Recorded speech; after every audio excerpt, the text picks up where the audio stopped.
মাত্র 10 টাকায় চা আর 20 টাকায় কফি, তাও নাকি এয়ারপোর্টে। হ্যাঁ, ঠিকই শুনছেন, এবার মধ্যবিত্ত থেকে দরিদ্র সকলেই পাবে সুবিধা। নমস্কার, আপনারা দেখছেন দেশ বিদেশে প্রতিদিন, সঙ্গে আমি সেতু।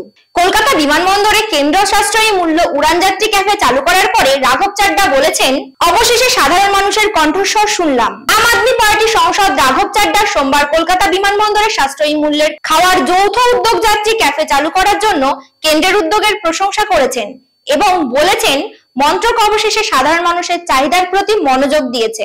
এই পদক্ষেপকে ইতিবাচক পদক্ষেপ বলে অভিহিত করে চাড্ডা বলেন, অবশেষে সরকার সাধারণ মানুষের কণ্ঠস্বর শুনেছে। কলকাতা বিমানবন্দর থেকে এই উদ্যোগ শুরু হলেও আমি আশা করি এটি দেশব্যাপী সমস্ত বিমানবন্দরে প্রসারিত হবে।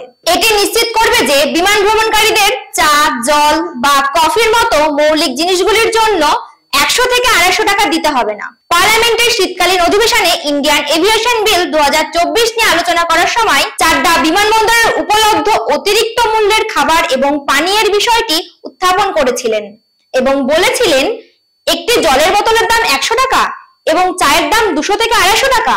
সরকার কি বিমানবন্দরের সাশ্রয়ী মূল্যের ক্যান্টিন স্থাপন করতে পারে না? বেসামরিক বিমান পরিবহন মন্ত্রী রামমোহন নাইডু কিঞ্জিরাপু কলকাতা বিমানবন্দরের 100 বছর উদযাপন উপলক্ষে ক্যাফেটির উদ্বোধন করেন। এটি অত্যন্ত আনন্দের বিষয় যে কলকাতা বিমানবন্দর আজ 100 বছর পূর্ণ করেছে।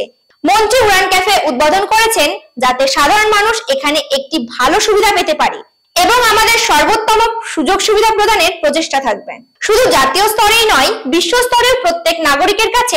সংবাদ সংস্থা ANI-AAI চেয়ারম্যান বিপিন কুমারকে উদ্ধৃত করে বলেছেন, আশা করা যায় এই ক্যাফে চেন সারা ভারতে ছড়িয়ে পড়বে এবং আগামী দিনে মধ্যবিত্তের কথা মাথায় রেখে ভারত সরকার এইরূপ আরো সুযোগ সুবিধা আনবে। তো এই ছিল আজকের ভিডিও। দেখতে থাকুন দেশ বিদেশে প্রতিদিন, প্রেজেন্টিং বাই HPN নিউজ।